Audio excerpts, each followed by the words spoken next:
Nuestros orígenes.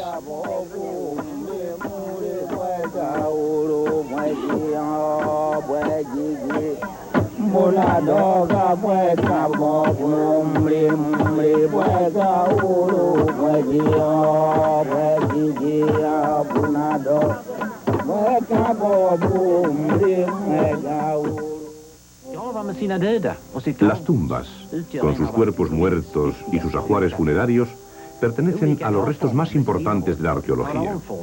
Diferentes tipos de tumbas con sus contenidos nos hablan del estatus social y económico que el difunto tenía en vida. La muerte es inevitable para todos nosotros. Por tanto, el enterramiento de un difunto es un acto universal en todas las culturas pasadas y presentes. Vamos a viajar desde Irlanda, con sus más antiguas tumbas megalíticas, hasta los pueblos primitivos del sur del Pacífico que construyeron el mismo tipo de monumentos funerarios. Y en este viaje intentaremos penetrar en el mundo de concepciones mágicas que se esconde tras la manifestación más definitiva de todas las humanas, la muerte.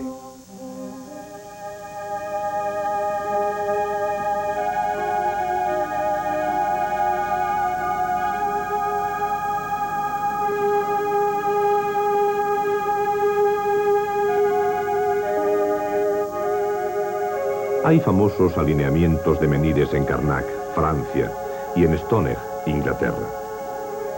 Silenciosos y majestuosos, se levantan a miles, como atalayas, sobre la costa del Atlántico, en lugares como Menec, Carmario, Carrescan y Carceo. Desde hace 5000 años permanecen enhiestos, desde el suelo, en un intento pétreo de unir el cielo con la tierra. Durante una eternidad han ocultado imperturbablemente sus secretos. ¿Por qué levantan piedras? ¿Por qué tantas y colocadas en hilera a lo largo de Clun? ¿Por qué precisamente aquí, en la costa del Atlántico? Pocos restos prehistóricos han estimulado tanto nuestra imaginación como los monumentos funerarios europeos con cámaras de piedra. Las tumbas megalíticas. Megalítico significa piedra grande. El misterio de los dólmenes, de las tumbas de pasillo y de las piedras levantadas, los menhires, siempre ha atraído a los seres humanos, causándoles un asombro fascinante. Se han hecho intentos de interpretación más o menos serios. Algunos puramente especulativos tuvieron éxito en el público, como visitas de extraterrestres o la de que eran avanzados observatorios astronómicos. Y es que, donde termina el conocimiento, empieza la imaginación y la superstición. Y nuestro conocimiento de los monumentos megalíticos de la Europa occidental ha sido, durante mucho tiempo, deficiente. Hasta hace poco era una creencia común la de considerar los dólmenes y las tumbas de corredor como un tardío renacimiento de los monumentos funerarios del cercano Oriente, es decir, de las pirámides de Egipto o de los zigurat mesopotámicos.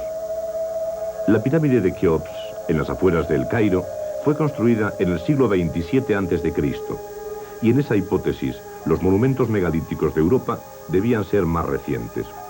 La causa de esta hipótesis era la falta de modernas investigaciones y datos fiables que aún perduraba en la década de los años 60.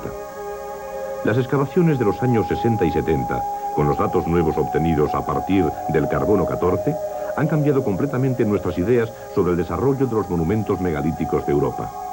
Se ha comprobado que las tumbas megalíticas más antiguas de Francia e Irlanda fueron construidas unos 4.500 años antes de Cristo, miles de años antes que las pirámides de Egipto. Son por tanto los monumentos funerarios conocidos más antiguos del mundo.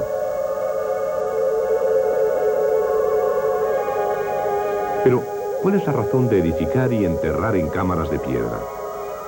¿Y por qué fueron construidas solo por pueblos que vivían en la costa del Atlántico? No hay monumentos megalíticos en la Europa central, a pesar de que allí había sociedades agrícolas ricas en el Neolítico a finales de la Edad de Piedra. ¿Qué significa esta conexión con la costa?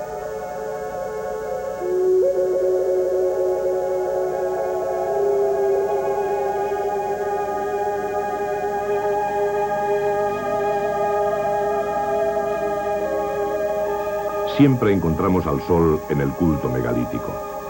El ciclo de las estaciones en la fertilidad mágica y consiguientemente el sol tenía una importancia capital en las ideas de los pueblos de la Edad de Piedra.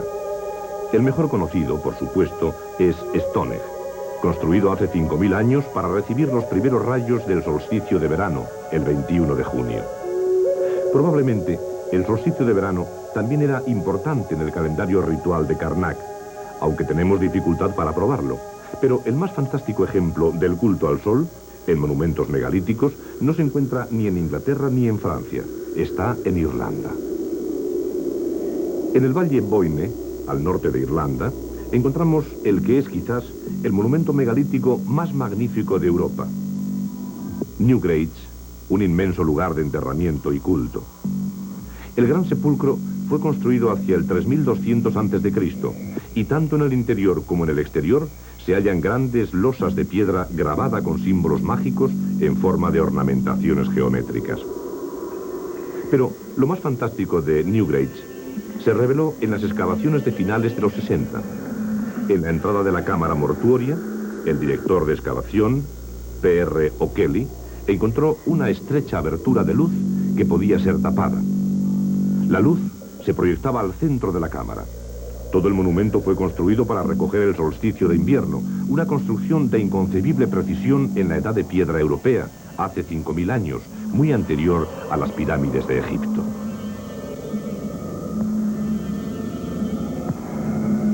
Sucede una vez al año.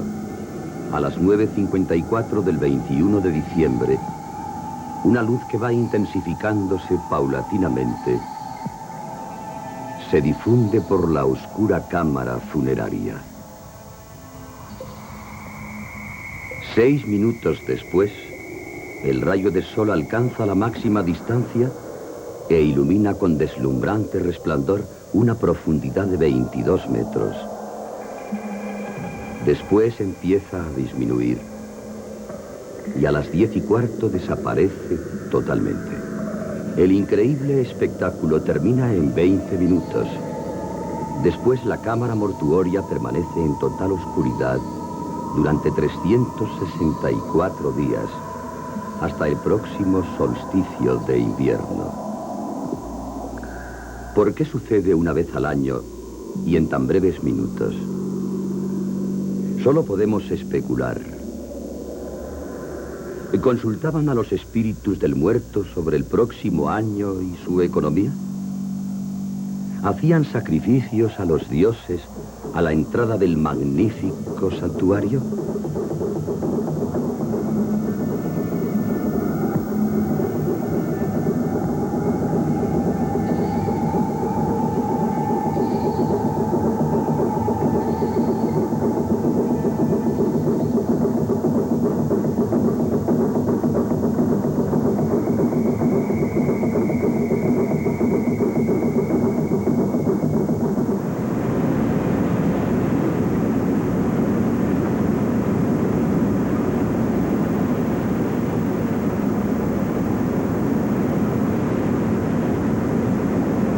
Detrás de la accidentada y azotada por los vientos costa atlántica irlandesa se halla una de las más grandes concentraciones de tumbas megalíticas de Europa.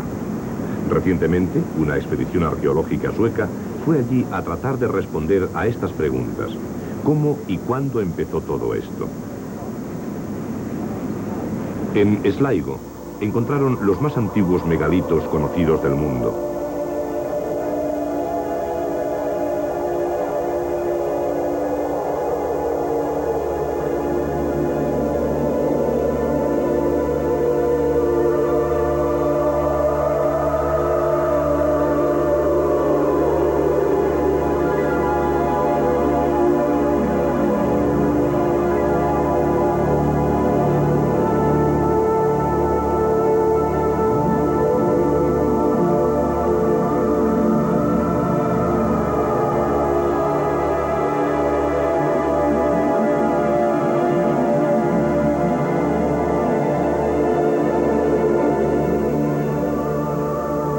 Durante mucho tiempo había sido evidente que monumentos como los de Carnac, los de Stonehenge o Newgrange representaban la cima de la tradición megalítica de tumbas de Europa.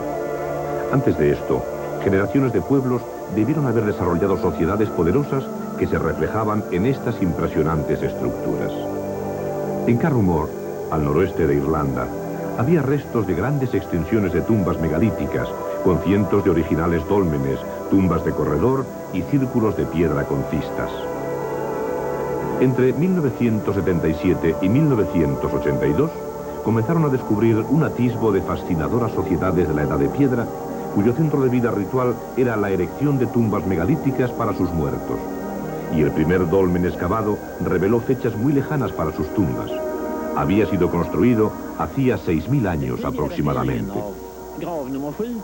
La temprana fecha de la tumba número 7, en Carrumore, tenía que haber sido pronto seguida por las fechas anteriores o idénticas de las tumbas megalíticas de este lugar. Por consiguiente, también se nos esclareció el problema del origen de la tradición megalítica en estos pueblos de la Edad de Piedra. Las teorías de la migración de pueblos o difusión de ideas pudieron desecharse fácilmente. El origen de esta tradición debía ser buscado en el interior de los mismos pueblos y en sus propias condiciones, en la sociedad que vivía aquí hace 5 o 6.000 años. Las tumbas también nos dan una estremecedora perspectiva de sus ceremonias funerarias y sus condiciones sociales. El muerto había sido quemado en piras y en muchos casos viejos hombres habían sido enterrados con mujeres jóvenes.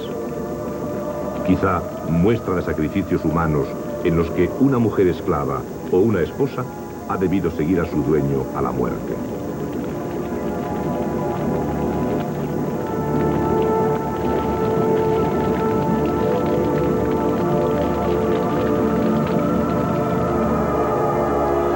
Pero aún quedan muchas preguntas sobre el campo de tumbas. En general, solo se han encontrado tumbas megalíticas en pueblos relativamente sedentarios. Estos lugares, además de servir para enterramientos y culto, marcaban con frecuencia la posición social o la propiedad de la tierra de diferentes familias. Pero en Irlanda no existía, cuando fueron erigidos los primeros monumentos de Sligo, una agricultura propiamente dicha. Entonces, ¿cuál era la economía que hacía posible estas formas de vida a la gente de Carrumore en tiempos tan tempranos? Para poder contestar a esta pregunta, debemos encontrar sus asentamientos. Muchos restos de sepulturas revelan que la caza y la pesca jugaban un papel importante en la economía de los constructores megalíticos. En nuestra búsqueda de asentamientos del pueblo de Carrumore, hallamos a lo largo de la costa de la bahía de Ballysadare un sistema de depósitos de restos de alimentos marinos. Las ostras, sobre todo, aunque también los mejillones, eran alimentos corrientes de este pueblo desde la Edad de Piedra y durante la Edad de Hierro. El perfil de los estratos, detrás de nosotros, se convierte en una especie de enciclopedia en la que podemos leer. Desde los estratos más antiguos, 3.000 años antes de Cristo, pasamos a los estratos centrales de la Edad de Bronce, en la que se introdujo ganado doméstico. En ellos encontramos cerámica y huesos de animales junto con utensilios. Y arriba están los estratos de la Edad de Hierro. El tiempo del nacimiento de Cristo es el tiempo en que dejan de vivir en este lugar permanentemente y se trasladan al interior para construir asentamientos más estables. Una señal cierta de la presión creciente de la falta de recursos. Los recursos marinos no eran suficientes para alimentar a la población.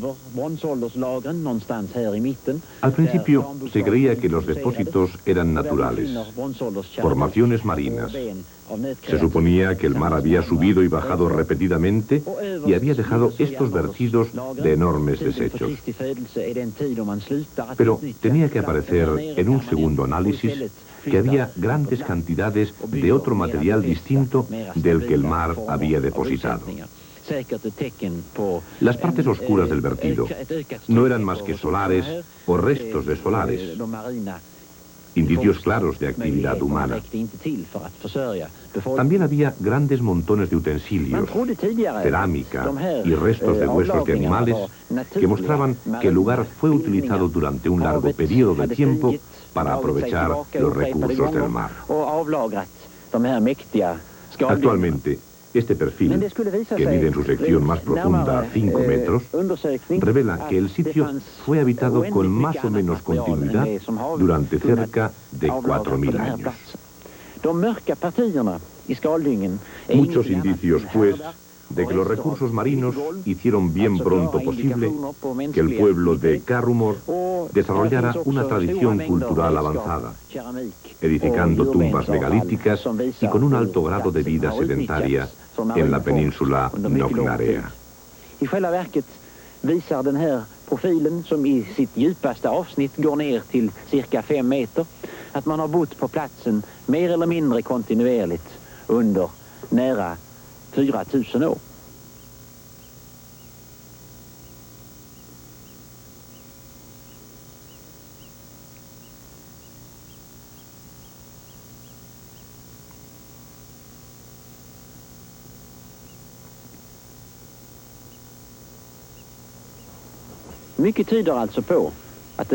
Los grandes depósitos de restos alimenticios marinos indican esto.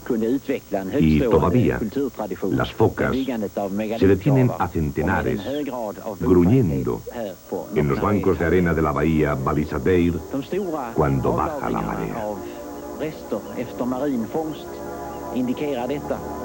Och fortfarande ligger sälarna i hundratal och skäller ute på sandrevlarna i Balisadeir Bay när det är ebb.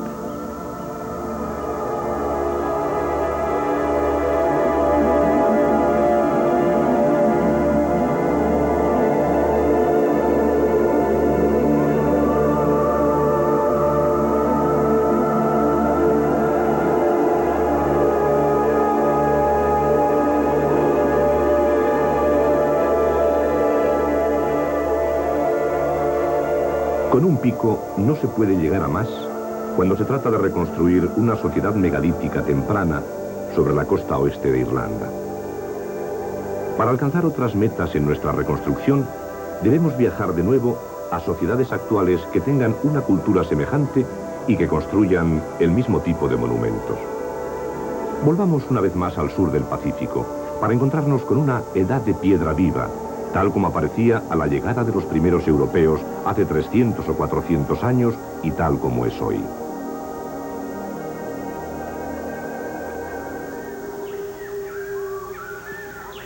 Nan Madol, sobre la pequeña isla de Pohnpei, en Micronesia. La Venecia del Pacífico.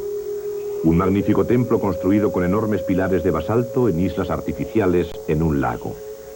Docenas de plataformas con diferentes funciones unidas por canales. Los jefes, sacerdotes y servidores del templo, con sus ofrendas, debían trasladarse en barco. Los templos eran los edificios más impresionantes y prominentes del Pacífico Sur. Pero llegamos aquí demasiado tarde. Así como en Karnak, Stonehenge o Newgrange, las paredes majestuosas permanecieron mucho tiempo, hasta que se llegó al conocimiento de la gente y sus ritos, que una vez hicieron de Nan Madol un lugar de culto central distinguido.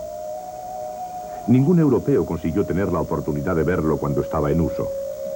Ningún habitante vivo en Pohnpei sabe algo acerca de los extraordinarios templos en ruinas de la laguna. Cuando los primeros europeos llegaron aquí, la ciudad del templo hacía ya tiempo que había sido abandonada e incluso llegó a ser una reliquia olvidada del pasado con la población local. La investigación arqueológica reveló que Nan Madol fue construida en el siglo XIII, pero es muy probable que fuera un lugar de culto incluso antes. 300 años después, la ciudad del templo fue abandonada inexplicablemente. A pesar de ello, los hallazgos descubiertos por excavaciones reflejan la función de los diferentes templos construidos. Hoy día casi están completamente cubiertos de mangle y matorrales. Muchos de ellos han sido utilizados como lugares de enterramiento por los sacerdotes, otros como lugares de sacrificio. Nan Dovas, el mayor de todos ellos, el templo del dios de la guerra, probablemente fue el lugar para sacrificios humanos acorde con lo que sabemos de otros templos del sur del Pacífico dedicados al culto de los dioses de la guerra.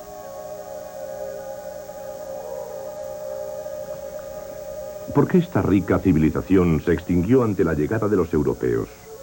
No lo sabemos todavía. Futuras excavaciones podrán darnos una respuesta.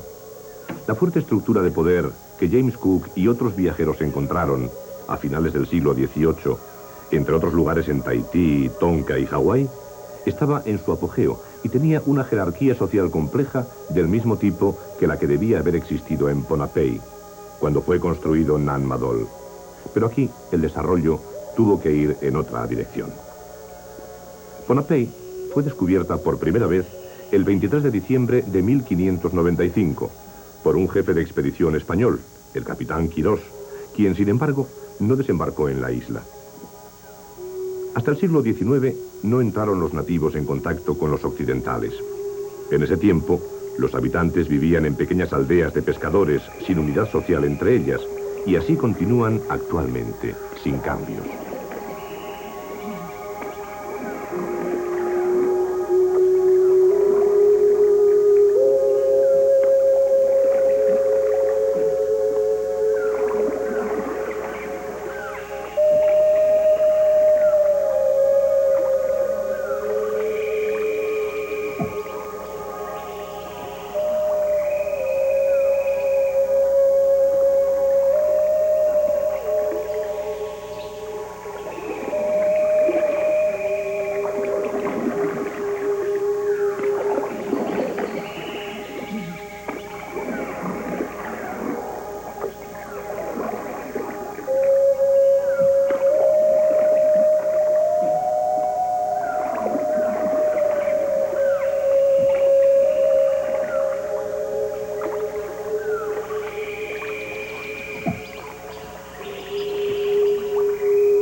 Una de las áreas del mundo actual en que han pervivido tradiciones megalíticas es el archipiélago melanesio, al oeste del Pacífico.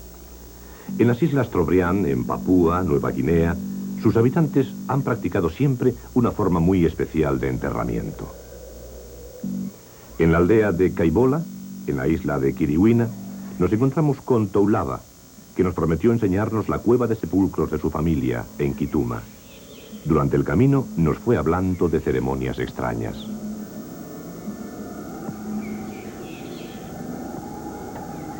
El hombre ha muerto hace 2 horas y el ritual de lavar su cuerpo acaba de terminar. Han sido tapados los orificios con fibras de coco y las piernas se han atado juntas. Todo el cuerpo es cubierto de joyas y otros regalos. Los acompañantes enlutados lo acarician tiernamente mientras pasan objetos valiosos sobre su pecho. Un hombre pasa sobre su vientre una hoja de hacha pulimentada y, entre tanto, La viuda agita la cabeza de su marido de un lado a otro. Un grupo de mujeres danza rítmicamente, enjolladas con hermosas conchas. Tienen afeitadas las cabezas y sus cuerpos cubiertos con hollín y grasa. Los hijos del difunto han terminado de cavar la fosa, han envuelto su cuerpo con alfombras y lo han colocado en el hoyo. El muerto permanecerá 24 horas en la tumba. En la noche siguiente sacan el cuerpo y comienzan el descarnamiento del esqueleto. Esto lo realizan los hijos. Se corta la carne y los jóvenes chupan los huesos limpios de las partes blandas. Con orgullo pueden decir que han lamido los huesos limpios del antebrazo de su padre. Terminado esto, se lava en la playa, en agua salada, todo el esqueleto y los hijos se limpian con aceite de coco. En estas ceremonias no está presente realmente la persona fallecida. Su espíritu ya ha abandonado el cuerpo para ir a la isla de la muerte, Tuma, situada al noroeste de Kiriwina, en las islas Trobriand. A nadie se le permite ir allí. Es una isla tabú. En Tuma es recogido por Topileta, el guardián del camino de la muerte. Finalmente, en el paraíso, el muerto se encuentra con maravillosas doncellas de bellísimo espíritu que, dispuestas con insaciables deseos, satisfacen las fantasías eróticas más impetuosas a los ojos de todos.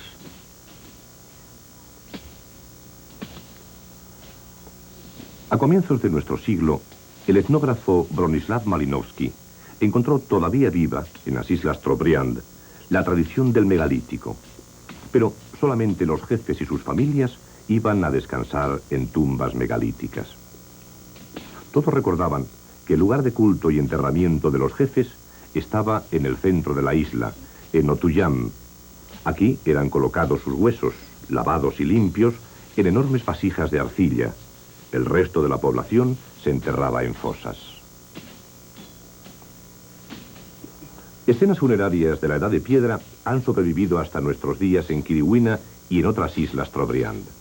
Pero mientras que las cuevas funerarias todavía estaban impregnadas de poder mágico, ningún viviente podía violar la entrada en Tuma, la isla de la muerte. Sus grandes megalitos habían sido abandonados al avance de la selva. Los jefes eran enterrados en el centro de sus aldeas. El megalito Otuyam y las vasijas de arcilla de Kituma tienen 2000 años de antigüedad. Todavía no conocemos su historia. La costumbre de depositar los restos de los muertos en cuevas funerarias está muy extendida en Melanesia y aquí, en las tierras altas de Nueva Guinea. Pero aquí no descarnaban los esqueletos, sino que los ahumaban, los desecaban y los enterraban, atados como momias en la profundidad de las montañas. Y en la zona del Sepik, se moldeaban las facciones del muerto sobre sus calaveras y eran colocadas en la casa de las calaveras, donde los espíritus participaban en diferentes ceremonias. Si queremos entender al pueblo que está detrás de las tumbas megalíticas de Carrumor, debemos desplazarnos al único lugar de la Tierra donde aún pervive la tradición del megalítico, el archipiélago aislado entre Vanuatu y las Islas Solomón, en Melanesia.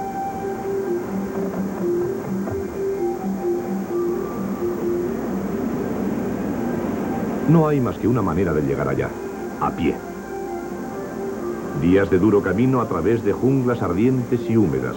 A veces, el modo más sencillo de avanzar es vadear los ríos, atravesando pantanos sin fin en una zona que es la más infectada de malaria en el mundo. La mayor parte del año llueve a cántaros, con una humedad del 100% y un calor de 35 grados centígrados. No es precisamente el clima paradisíaco que nosotros solemos asociar con el de las islas del sur del Pacífico. Y esta es una de las razones por las que este pueblo ha sido dejado en paz y no ha recibido la influencia occidental. Por esto, han mantenido sus antiguas tradiciones hasta nuestros días. La recompensa a estas fatigas es grande. De repente, un claro se abre en la jungla y allí encontramos las primeras tumbas megalíticas y centenares de piedras enhiestas. Un Karnak de los trópicos. Parecen abandonadas cubiertas de musgo, helechos y otras plantas. ¿Era solo un mito eso de que los habitantes de estas islas todavía usaban sus megalitos?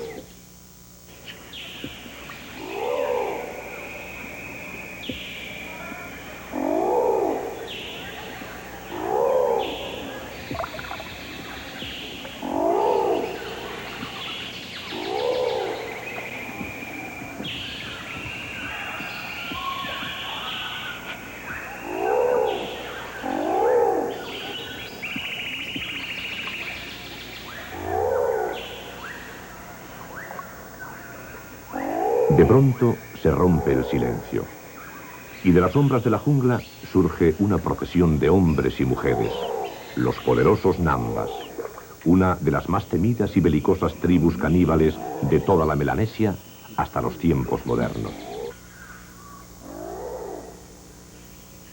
Se les ha llamado así porque el pene de los hombres está cubierto de fibras de banana, Nambas.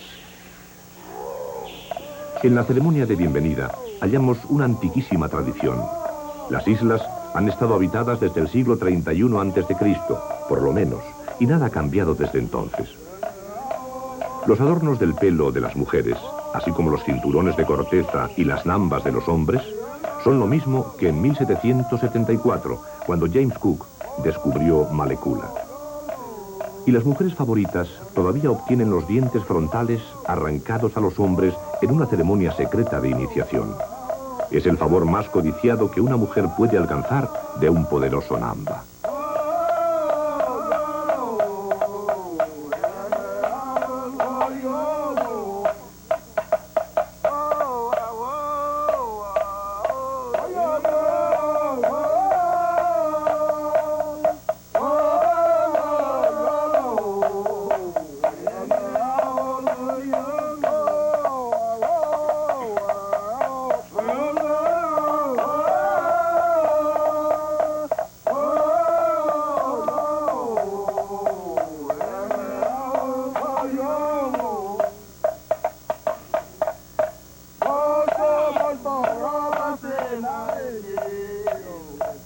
Como hemos visto, en la zona del Sepik, en Nueva Guinea, muchas tribus de Malecula practican un culto especial de la calavera, o culto de sus antepasados.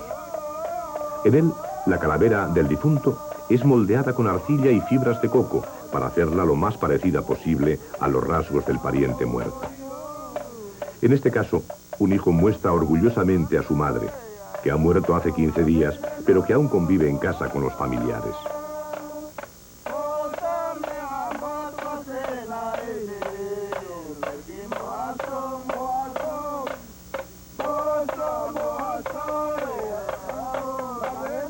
Y este es su padre. Las calaveras de ambos tienen su pelo natural. Dentro de ciertas sociedades secretas, las calaveras moldeadas son colocadas en palos y las llevan en danzas ceremoniales de diferentes tipos.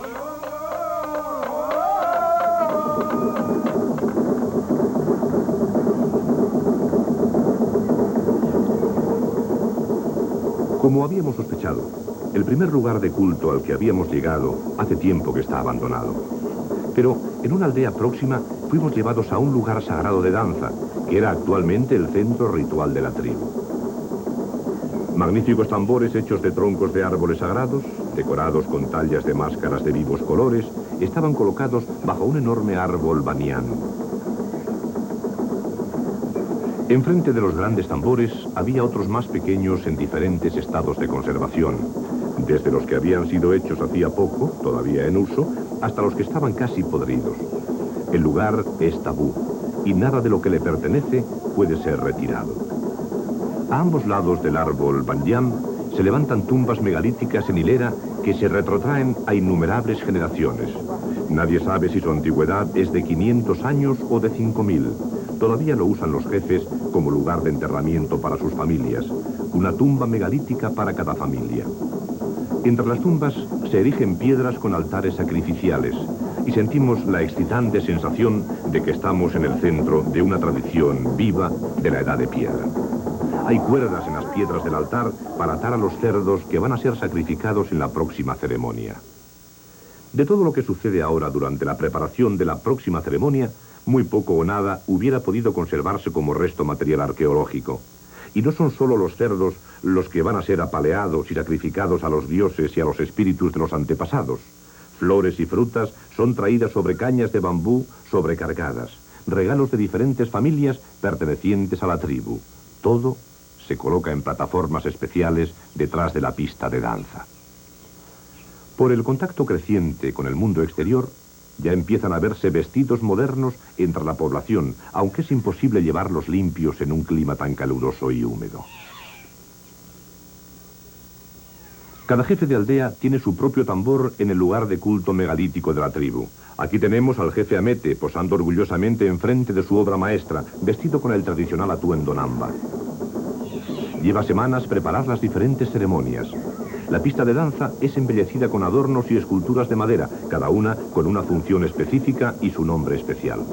Todo está asociado con acciones de magia y protección.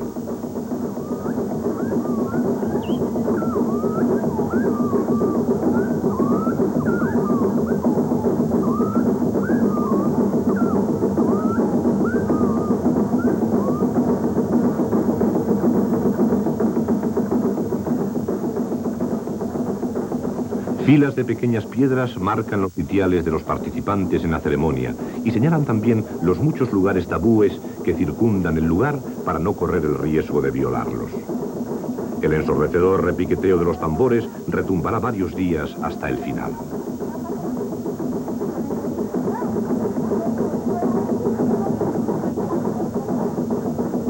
En un vano abierto en la pared de piedra que da lugar más sagrado, cuelgan las mandíbulas de los cerdos sacrificados en ocasiones anteriores.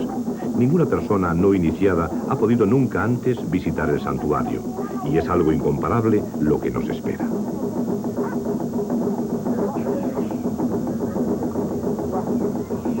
Se ha erigido un altar megalítico en lo hondo de la jungla, y sobre una plataforma filas de rostros de piedra nos sonríen.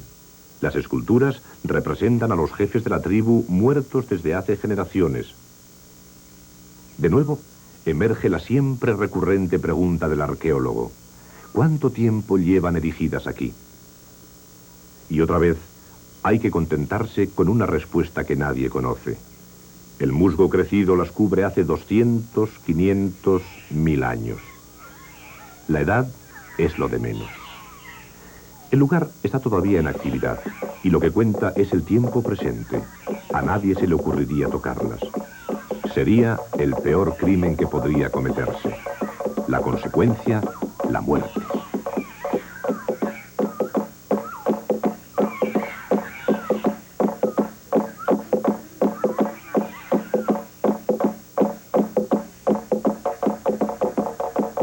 En los rostros de piedra, los espíritus de los jefes muertos se unen a los participantes en las ceremonias. Tienen diferentes expresiones. Es notable el hecho de que muchas esculturas parezcan una mezcla de cerdo y ser humano.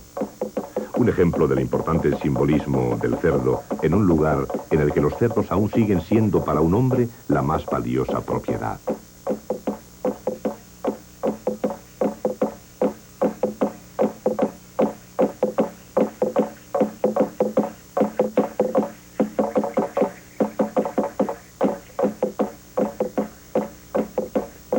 A la puesta del sol comienza la danza.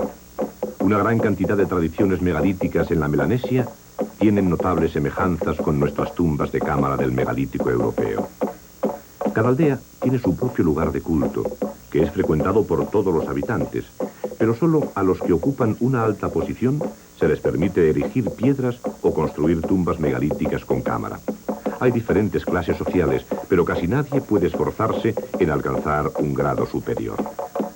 Entre las clases más bajas se levantan pilotes o plataformas de madera en sus ceremonias de tránsito, y en ciertas épocas se les permitió erigir sus primeras piedras.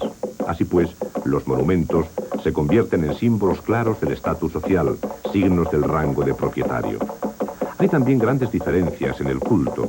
La posición dominante que los ciclos solares y lunares tenían entre los pueblos europeos de la Edad de Piedra y que se refleja en monumentos como Stonehenge y Newgrange no tienen analogía aquí. Algo completamente normal en un país donde no hay cambio de estaciones. Una prueba de que el clima no es de capital importancia para que las tumbas megalíticas representen un sistema social. Esto significa que tenemos, mediante métodos etnoarqueológicos, posibilidades más fiables de conocer cómo pensaban y vivían nuestros antepasados hace miles de años.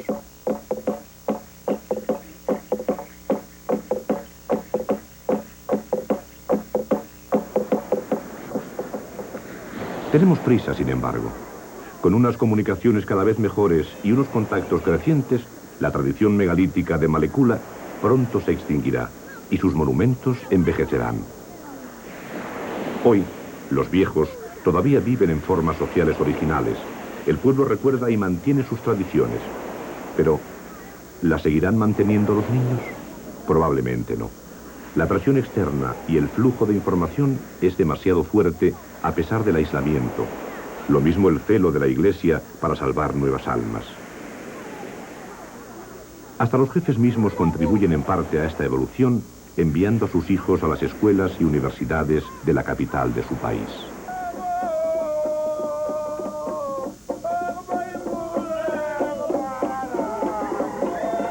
Vivimos en un período de transición. No debemos perder un minuto o perderemos una tradición de miles de años que puede ayudarnos a encontrar nuestro propio origen.